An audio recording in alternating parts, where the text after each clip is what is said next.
You ever notice how people only remember the lucky stories? Nobody talks about the fools. Nobody talks about the fellas who spent 20 years digging holes in the desert and came home with nothing but bad knees and a sunburn. That's where I come in. Name's Elias, or at least that's what people called me back when I still had enough hair to justify wearing a hat. I'm 82 now. Hell, maybe 83. Don't rightly matter anymore. What matters is that I remember this, every bit of it. And believe me, that's more of a burden than a gift. I was sitting on this very porch one evening listening to the news, crickets singing, coffee getting cold, radio spitting out the usual nonsense.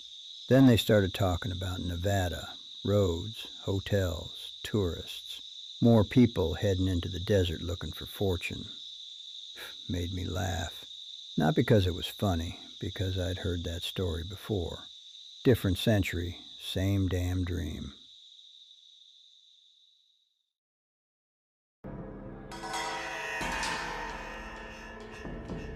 I was convinced there was still gold left in the world with my name on it. Stupid thing to believe, but when you're young, you don't know you're stupid yet. That's what youth is. Confidence without evidence. Everybody seemed to be getting rich except me. Somebody strikes gold. I hear about it a month later. Somebody finds silver. I show up after the claim's already gone. Seemed like I spent half my life watching other men get lucky. The other half wondering when it was going to be my turn.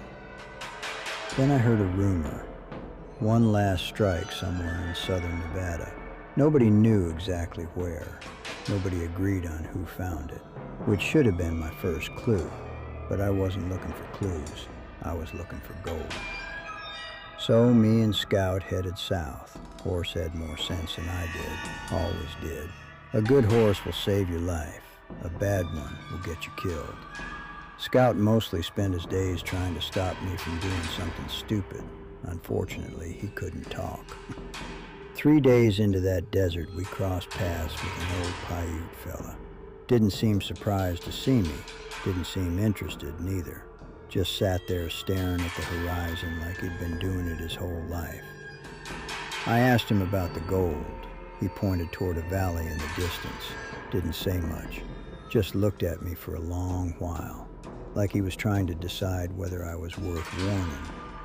Then he said, "If it knows you're there," and that was it. Didn't explain, didn't elaborate, just sat there.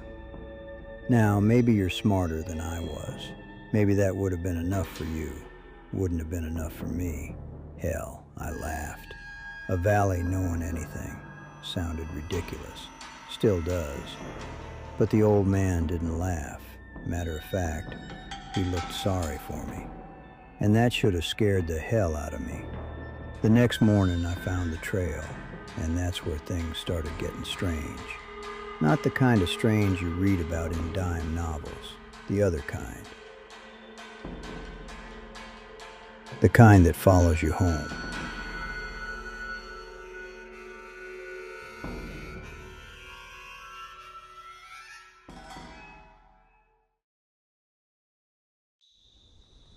I followed that trail. Would have followed it if it led straight into hell. That's what gold will do to a man. Makes him deaf. Makes him stupid. Makes him think he's different from every fool that came before him. And I was a fool long before I ever found that valley. So me and Scout kept riding, hour after hour. Same dust, same sun, same trail. Always just ahead of us, like it knew exactly where it was going. Around midday, I noticed another trail, crossing ours. Old, worn smooth, heading the same direction. Didn't think much of it, till I found another. Then another. Then another. Every ridge I crossed, there seemed to be more of them, like little streams feeding a river. All of them pointing the same way, all of them leading somewhere. By then, I'd convinced myself I'd stumbled onto something important. Gold will do that too, makes every bad idea sound reasonable. I remember telling Scout, looks like we ain't the first fools to come this way. Horse didn't seem impressed. Truth be told, he'd stopped seeming impressed with me a long time before that. The strange thing wasn't how many trails there were. The strange thing was what was missing. Never saw a camp, never saw a wagon, never saw another rider, not once. Just trails. More trails than I'd ever seen in my life, and not a soul to explain them. Now, maybe a smarter man would have turned around. Maybe a smarter man would have remembered what that Paiute fella said. But I wasn't smart. I was hopeful. And hope can be every bit as dangerous as greed. Toward evening, I reached a ridge. Scout stopped first. I should have listened. Horse had more sense than me from the day we met. But by then, I had gold in my head, and gold don't leave much room for common sense. I rode up that ridge, looked down, and finally saw where all those trails were going. At least, I thought I did. The valley stretched farther than I could see, and spread across that valley floor were trails. Hundreds of them, maybe thousands, crossing over one another like veins. Every single one heading toward the same place. I sat there for a long while, just staring, trying to make sense of it, because there was something wrong with what I was looking at, something I couldn't put into words. Not then, maybe not even now. See, if that many men had come through there ought to have been something left behind. A wagon, a grave, a campsite, a horseshoe, something, anything. But there weren't nothing, just the trails, and the feeling that I was late, real late, like I'd shown up after the story was already over. And for the first time since I'd entered that desert, I found myself wondering, not what was waiting down there, but where everybody had gone.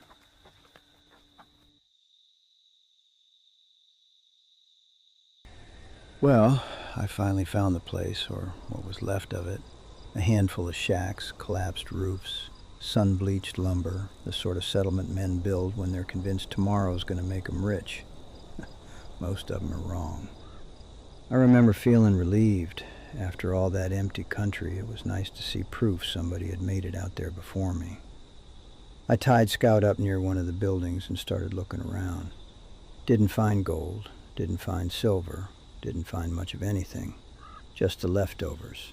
A broken lantern, a rusted shovel, a chair missing 2 legs. The kind of things people leave behind when they think they're coming back. Then I found a map. Old thing was spread across a table inside the largest shack. Most of it had faded, but enough remained, enough to make me stop. I laid my map beside it, compared the two, then compared them again. Neither one agreed with the other. Different distances, different landmarks, different routes. At first I figured the old map was wrong. Then I figured mine was. Then I started wondering if either one knew what the hell they were talking about. That wasn't my favorite thought.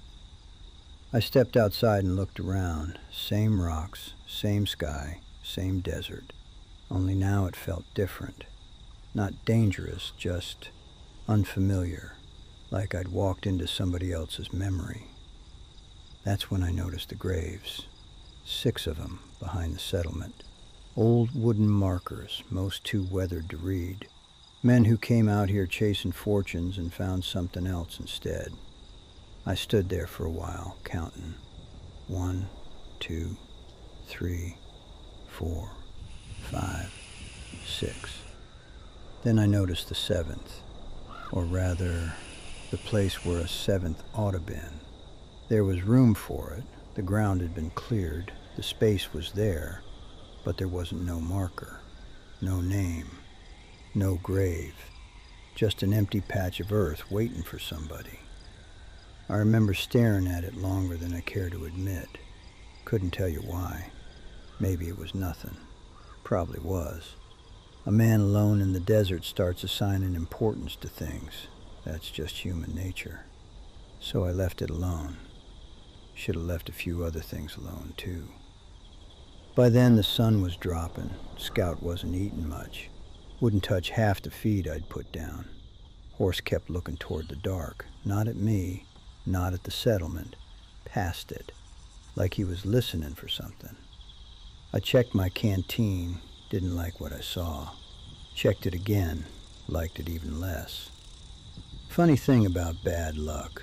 Most folks think it arrives all at once. Truth is, it usually introduces itself polite. One little problem at a time. A map that don't make sense. A horse that won't settle.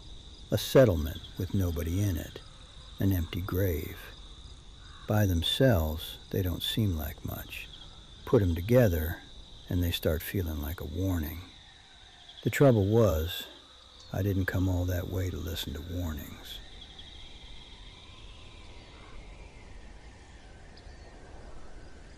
I knew something was wrong long before I saw the settlement again.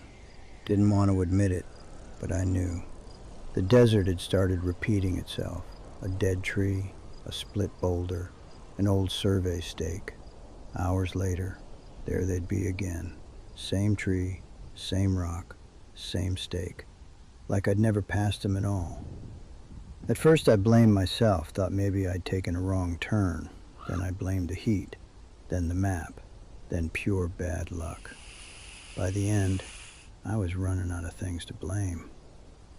I rode for most of that day, sun beating down on my neck, water getting lighter every time I picked up the canteen, Scout getting quieter, neither of us in much of a mood for conversation. Then I saw the settlement. Again.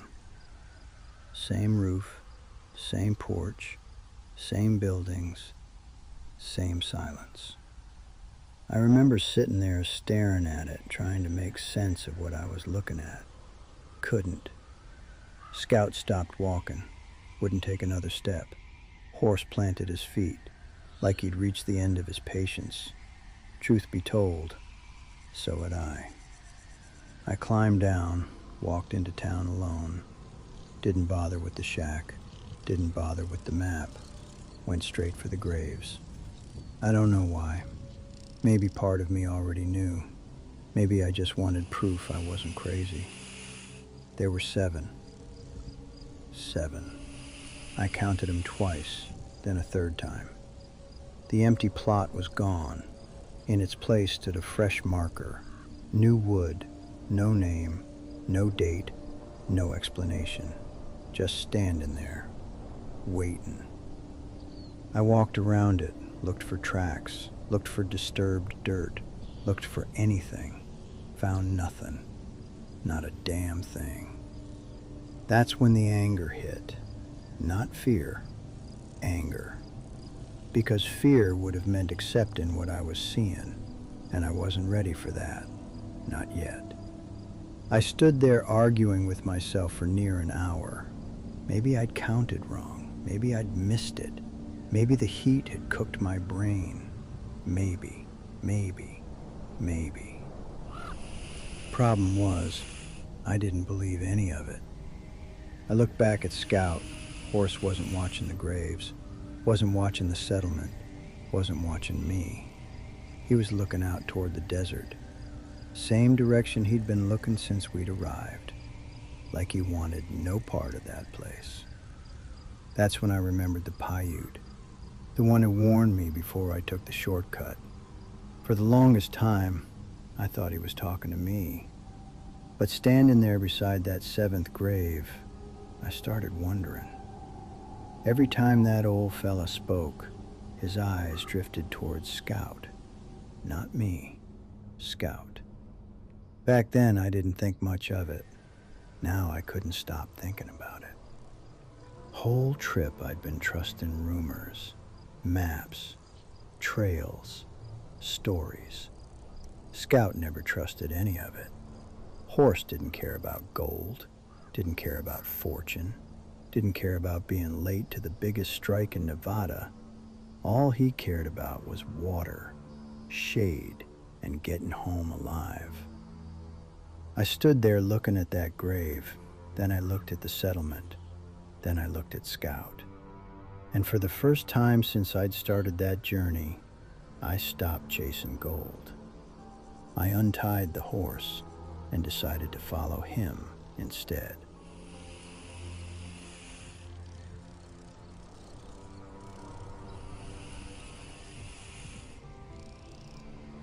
I left the settlement before sunset. Scout picked a direction. I followed. Didn't have much else to follow. The next day wasn't memorable, just heat, dust, and a growing suspicion that I'd pushed my luck far enough. Water was nearly gone.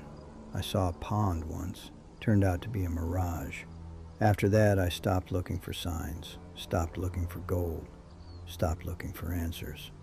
I just walked. Scout did the thinking. I did the following. Around midday, the horse started moving faster. Not much, just enough for me to notice. Head up, ears forward, like he'd caught something, a smell, a sound. I don't know. A few hours later, I heard it. Water. Faint. Barely there. The kind of sound a man starts doubting after too many days in the desert. But it was real. A spring hidden between the rocks, no wider than a wagon wheel, easy to miss. I dropped to my knees, drank. Scout drank. For the first time in days, neither of us were in a hurry. I sat there a while, let my head clear, watched the canyon walls, watched the shadows move. That's when I noticed something wasn't right. There was a shadow that shouldn't have been there. At first I thought it was part of the cliff, just another rock formation.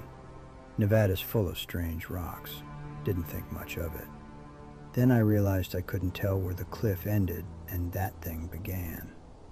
I stood up, took a few steps closer, then a few more.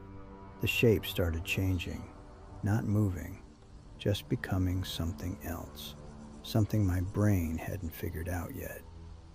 The first thing I recognized was a finger, then another, then another. I remember stopping dead in my tracks because fingers meant a hand, and hands meant somebody made it. The problem was, nobody could have made something that size. Most of it was buried, only the upper portion was visible. 5 stone fingers reaching out from the canyon wall, weathered smooth, worn by time. The thing looked ancient, not old, ancient, like it had been there so long the desert forgot it wasn't part of the landscape. I walked closer, close enough to see cracks in the stone, close enough to see layers of sand packed against it, close enough to understand one very uncomfortable fact. What I was looking at wasn't the whole thing. Those weren't fingers sticking out of the ground. Those were fingers disappearing into it. The rest was buried. How much of it? Couldn't tell you. 10 feet, 100 feet, 1,000? The desert had already swallowed the answer. I remember looking up at those stone fingers, then looking back at the spring, then back at the hand, trying to understand what I was seeing, trying to understand why nobody talked about it, why it wasn't on maps, why those trails existed, why people kept ending up out there. The settlement stopped making sense. The graves stopped making sense. The shortcut stopped making sense.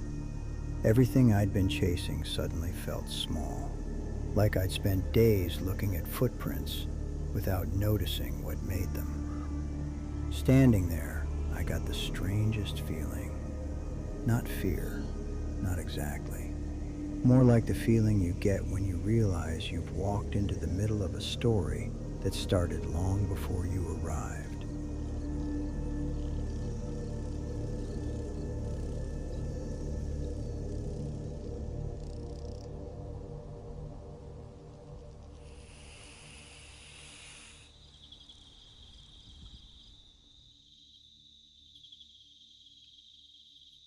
I never told many people about that valley, not when I was young. A young man tells a story like that and folks call him a liar. An old man tells the same story and folks call him senile. Either way, the story stays the same. There weren't many I'd have trusted with it anyway. Scout would have been one of them, though he'd probably just stare at me and wonder why I was still thinking about it. He never cared about gold, never cared about mysteries, only cared about water and finding the way home. I outlived him by many years, still miss that horse. The years passed. Then one day I heard a story. A prospector claimed somebody had found gold beneath an old grave marker near an abandoned settlement. Not a little gold, enough to make a man rich. I remember sitting there in silence because I knew exactly which grave he was talking about. The seventh one. The one that wasn't there, then was. For a moment I thought about everything I'd missed. The money, the fortune, the life that gold might have bought. Then I remembered the other 6 graves, and that feeling passed. A few years later I tried going back, not for the gold, at least that's what I told myself. I took maps, old notes, survey records, everything I could find. I searched for days, never found the settlement, never found the spring, never found the hand. Matter of fact, I never found a single trail. Maybe the desert changed. Maybe I did. I couldn't tell you. What I can tell you is that nothing matched my memory. The ridges felt wrong. The distances felt wrong. Even the horizon looked wrong. I've spent enough time in the desert to know when I'm lost. And I've never been able to shake the feeling that when I went back looking for that valley, I wasn't the one who got lost. People never stopped following those trails. They just started calling them different things. Gold rushes, oil booms, lotteries, casinos. The promise stays the same, only the name changes. Las Vegas grew out of that same desert. Roads replaced trails. Neon replaced campfires. Jackpots replaced gold strikes. Every night people arrive hoping fortune finally picks them. The same dream, just dressed differently. Sometimes I look at the lights and wonder about that valley, about the spring, about the graves, about the hand. I wonder if it's still out there somewhere, buried beneath the desert, or buried beneath something else. People say what happens in Vegas stays in Vegas. Maybe. But Vegas wasn't the first thing in that desert to keep a secret.